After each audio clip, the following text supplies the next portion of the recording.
לכם מסמי עופר.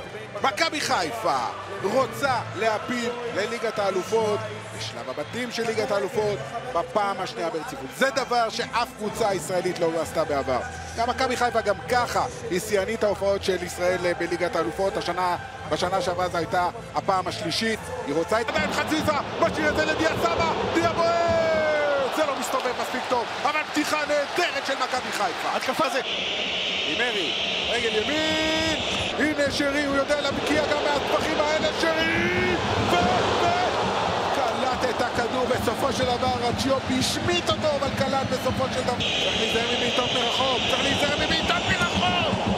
וואו, איזו פצצה של אוגריניץ'. ברגע שבריקי העביר את החלוצים שלו ולשחק קצת פוך באמצע. ויהיה פה גם כתוב צהוב לקורנו, וקורנו לא יוכל לשחק. זהו זה, שריקת הסיום, 0-0 בין מכבי חיפה ליאנג בויז ברן. יום שלישי הבא, הכל יוכרע בפרנקפורט שטדיון.